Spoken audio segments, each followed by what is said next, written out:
शिक्षण जे की समाज विकास प्रणालीतील अत्यंत महत्त्वाचं आणि प्रभावी माध्यम समजलं जातं. मात्र या शिक्षणाची आजची जी अवस्था झालेली आहे त्यामुळं ना तर समाज चिंतित आहे, ना तर ज्यांनी आपली मुलं संपत्ती समजलं आहे तो पालक वर्ग चिंतित आहे.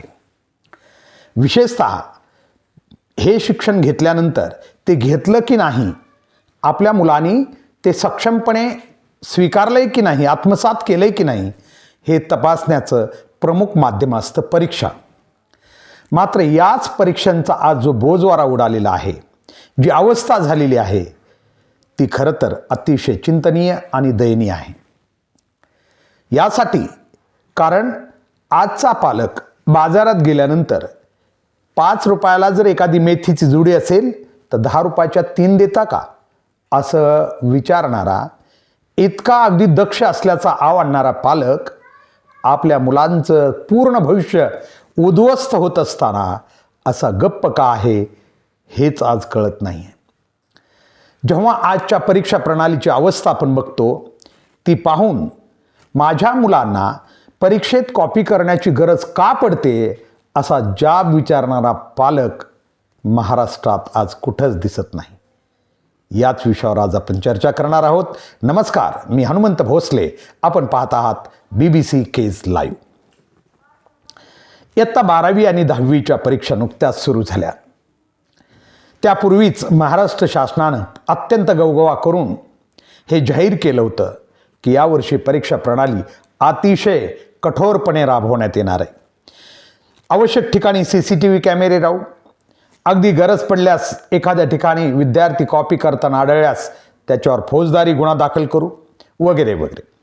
इतकंच नाही तर काही ठिकाणी हे आपण कसं करतो हे दाखवण्यासाठी कदाचित शिक्षण व्यवस्थेनं बोर्डाच्या परीक्षेच्या काळामध्ये एका शाळेचा स्टाफ दुसऱ्या ठिकाणी नेऊन ठेवला देखील. हे सगळं केलं, परंतु हे जरी केलेलं असलं तरी त्याचा प्रभाव किंवा त्याचा परिणाम काय झाला तर शून्य नव्हे, अगदी उपरोधकपणे बोलायचं झालं तर -0. खरं तर -0 नसतं आहे, परंतु ही अलंकारिक भाषा आहे, त्याच्याही खाली गेलं. अगोदर 0 प्रभाव असेल तर आता -0 झाला आहे. हा अतिशय विरोधाभास आहे. मी याच्यासाठी म्हटलं कारण परीक्षा सुरू झाल्या, गवगवा झाला, खूप काही करणार असं झालं, पथकं नेमली गेली, शेकडो पथकं कशी नेमली गेली त्याची आकडेवारी जाहीर केली बोर्डानं. हे सगळं झालं, पण वृत्तीचं काय? ज्या विद्यार्थ्यांनी, ज्या पालकांनी, ज्या संस्थाचालकांनी आणि ज्या भरारी पथकांनी कॉपी बंद करायचीच नाही किंवा ती होऊ द्यायचीच नाही असं ठरवलं आहे, त्यामुळं ती कमी होण्यापेक्षा अधिक वाढल्याचं दिसलं. अगदी पहिलेच पेपर जेव्हा 12वीचे झाले त्या दिवशीच अनेक ठिकाणी कॉपीचा सुळसुळाट पाहायला मिळाला. 12वीचं ठीक आहे, 10वीचा पहिला मराठीचा पेपर झाला आणि आपण ऐकलं असेल जालन्यासारख्या जिल्ह्यामध्ये म्हणा किंवा इतरत्र, जालन्याचं फक्त नाव झालं हे लक्षात घ्या, सगळीकडंच प्रचंड मोठ्या प्रमाणात कॉपी चालली आहे. आणि नुसती प्रचंड मोठ्या प्रमाणात नाही, खरं तर किती कमी विद्यार्थ्यांनी मनानं लिहिलं असेल हाच प्रश्न आहे. हे सगळं यासाठी चर्चा करायची आहे की मी मगा म्हटलं की एखादा पालक जेव्हा बाजारात जातो तेव्हा मेथीची जुडी जर त्याला एखाद्या विक्रेत्यानं, भाजी विक्रेत्यानं 5 रुपयाला सांगितली तर तो 10 रुपयाच्या 3 तरी देता का असं म्हणत घासाघीस करतो आणि 5-10 मिनिट तिथं खर्च करतो. परंतु तोच पालक आज आपल्या मुलानं कॉपी करावी किंवा केली तरी हरकत नाही आणि त्याचं जीवन उद्ध्वस्त करण्याकडं जो हातभार लावतोय, याचं काय? खरंच हा पालक निर्बुद्ध आहे का? खरंच त्याला हे कळत नाही का की बघून लिहिणं म्हणजे माझ्या मुलांचे हे मार्क्स नाही आहेत. तो बघून लिहितो त्यावेळेस त्याच्या जीवनातलं त्याचं जे कर्तृत्व आहे किंवा पुढं काही त्याच्या आशा आहेत त्या सगळ्या शून्य होणार आहेत, हे त्याला कळत नाही का? कळत असेल, परंतु हा आजार झाल्यासारखा भास झाला आहे. सगळेच करतात, मग माझ्या मुलानं केलं तर काय बिघडलं? पण सगळेच करतात, त्याचा परिणाम काय होणार आहे, तेव्हा आपल्या मुलावर त्याचा काय परिणाम होणार आहे याचा बी थोडा विचार व्हावा. सगळे चोऱ्या करू लागलेले आहेत, मग माझ्या मुलानं चोरी केली तर काय बिघडलं? असाच हा एक भाग वाटतोय. परंतु आमचं स्पष्ट मत आहे, हे असं का होतंय? गेली अनेक वर्षापासून आपण याच्यावर बोलतोय. काही काहींना वाटत असेल सतत आम्ही याच्यावर बोलतोय, जाऊ द्या काय लक्ष द्यायचं, बरोबर आहे. पण एवढं लक्षात घ्या, नैसर्गिकरित्या बोलायचं झालं तर निसर्ग नेहमीच वाईट गोष्टीच्या विरोधात कुजबुजत असतो. मात्र त्याची कुजबुजाट जर लवकर लक्षात घेतली नाही तर तो मोठा उद्ध्वस्त किंवा विध्वंस बी घडवून आणू शकतो, हे बी आपण विसरू नये. म्हणून याकडं गंभीरतेनं लक्ष देणं गरजेचं आहे.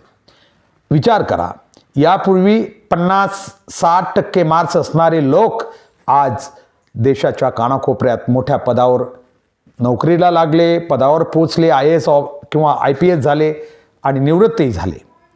आज बी काही असतील कदाचित, परंतु आज 90 किंबहुना 100, 90च्या पुढं 100% गुण घेऊनही अनेक अयशस्वी विद्यार्थी तुम्ही जरा बघा, कारण याचं कोणी मागोवा घेत नाही म्हणून लक्षात येत नाही.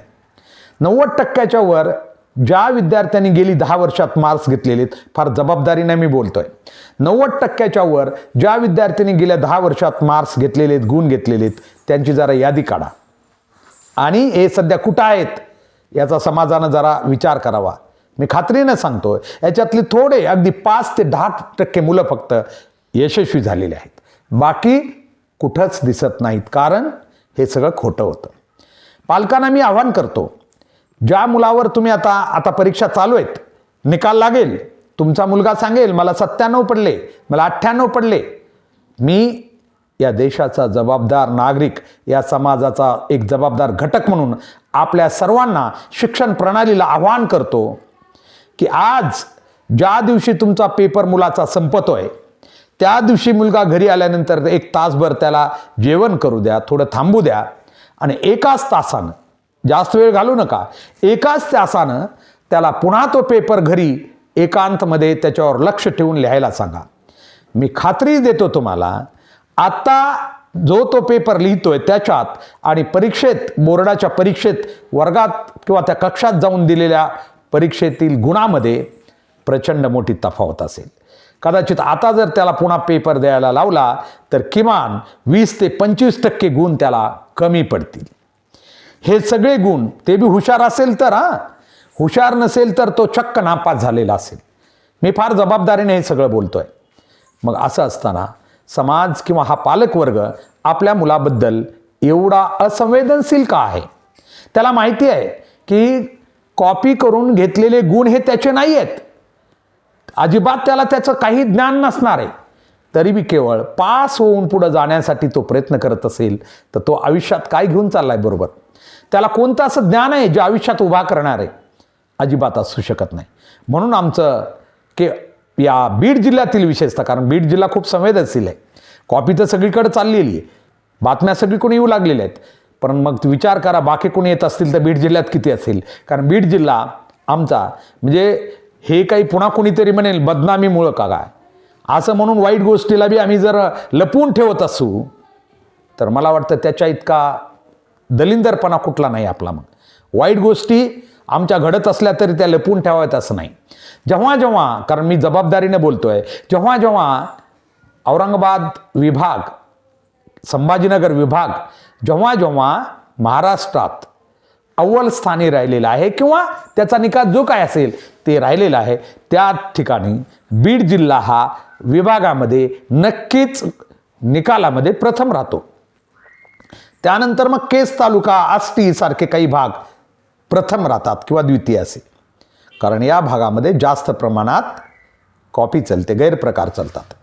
आणि आपण बघू शकता, मी मागेही सांगितलं, ज्या तालुक्यामध्ये अगदी पुणे मुंबई इथून हजारोंच्या संख्येने येऊन ॲडमिशन घेतात, तरीही प्रशासनाला जाग येत नाही, शिक्षण विभाग का याची काळजी करत नाही की पुणे मुंबईहून केच तालुक्यातील ग्रामीण भागात एवढे ॲडमिशन येतात कसे, याची कधीतरी चौकशी करायला पाहिजे होती. बाहेर देशातील नागरिक आपल्या देशात आल्यावर आपण म्हणतो ते आपल्याला कळायला पाहिजे, पण इथंही तसंच अगदी बाहेरच्या अगदी विभागातून, पुणे मुंबई आणि इतर काही मोठ्या शहरातून केस तालुक्यामध्ये किंवा बीड जिल्ह्यामध्ये खूप मोठ्या प्रमाणात कॉपी चालते म्हणून इथं ॲडमिशन घेणाऱ्यांची संख्या कमी नाही आहे. इतकंच नाही आहे तर संस्था चालकांनी काही ठराविक या तालुक्यात संस्था चालक आहेत त्यांनीही लक्षात घ्यावं. काही पाप पुण्याच्या गोष्टी मानत असाल तर ठीक आहे, आमच्यासारखे काही लोक याबद्दल तटस्थ आहेत, परंतु जे किमान पुण्याची गोष्ट करतात, जे किमान तीर्थयात्रेला जातात, जे किमान ईश्वराच्या अंशाला मानतात त्यांनी तरी लक्षात घ्यावं. दुसऱ्यांच्या मुलांचे जीवन उद्ध्वस्त करून तुम्ही आपल्या आयुष्यात कोणतं पुण्य मिळवणार आहात. आणि याच्यात काम करणारे सगळे घटक आहेत. आम्ही नेहमी आवाहन केलं होतं, विशेषतः विषय शिक्षक सगळ्यात मोठे कारणीभूत आहेत. विषय शिक्षक मग ते शाळेतील असोत किंवा क्लासेसचे असोत, खाजगी क्लासेसचे असोत, हे दोनच घटक आहेत जास्त प्रमाणात. यांना जर एकत्रितपणे प्रशासनानं त्या दिवशी बसवलं, एखादं प्रशिक्षण यांचं द्या, कारण त्यांना अपमान वाटेल म्हणून आम्ही यापूर्वी म्हटलं होतं, एखाद्या ठिकाणी त्यांना बसवून ठेवा आणि एकदा त्यांना प्रशिक्षणाच्या नावाखाली बसून ठेवा. त्या दिवशीच्या पेपरच्या दिवशी आमची खात्री आहे 80% कॉपी ही बंद झालेली असेल. कारण हेच घटक आहेत जे जास्त प्रमाणे कॉपी करण्यामध्ये किंवा गैरप्रकार करण्यासाठी सक्रिय असतात. कारण ही अतिशय वाईट गोष्ट आहे की आज पूर्ण कॉपी किंवा गैरप्रकार ज्या प्रमाणात वाढत आहेत ते अतिशय चिंतनीय आहेत. विशेष म्हणजे शासनानं गवगवा करून, शासनानं धमकीवजा इशारे देऊन पुन्हा जर कॉपी इतक्या मोठ्या प्रमाणात चालत असेल किंवा हा गैरप्रकार एवढ्या मोठ्या प्रमाणात होत असेल तर पुढं चालून हे विद्यार्थी आणि पालक किंवा ही सगळी यंत्रणा शासनाच्या या पोकळ धमकीला कधीच विचारात घेणार नाहीत. लांडगारला म्हणल्यासारखं हे करतच नसतात किंवा यांच्याच्यानं काही होतच नाही, हे दुबळं सरकार आहे, हे दुबळं प्रशासन आहे, अशी एकदाचा संदेश समाजात आणि सगळीकडे जाईल आणि पुन्हा कुणीही या गोष्टीला गंभीरतेने घेणार नाही. म्हणून आमचं एक विनंती आहे, आणखीन वेळ गेली नाही. 10वीची परीक्षा नुकतीच सुरू झालेली आहे, एक पेपर झालेला आहे. मराठीसारख्या पेपरला एवढी मोठ्या प्रमाणात कॉपी करावी लागते तर आपले विद्यार्थी करतातच काय, याचा थोडा तरी पालकांनी विचार केला पाहिजे. आणि पुन्हा प्रत्येक पालक म्हणत असतो, हां आमच्या मुलांना अजिबात एक मार्क्स काही बघून लिहिलेलं नाही.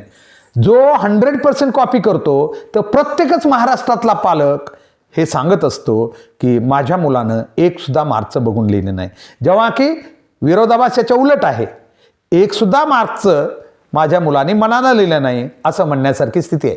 आम्ही पुन्हा जबाबदारीने सांगतो, फक्त 5% ते फारच झालं, माझा गणित चुकलंच तर 10% मुलं मनानं आणि अजिबात कॉपी न करता, एकही मार्कची कॉपी न करता महाराष्ट्रात आपली ही प्रश्नपत्रिका बघून उत्तरं लिहित असतात.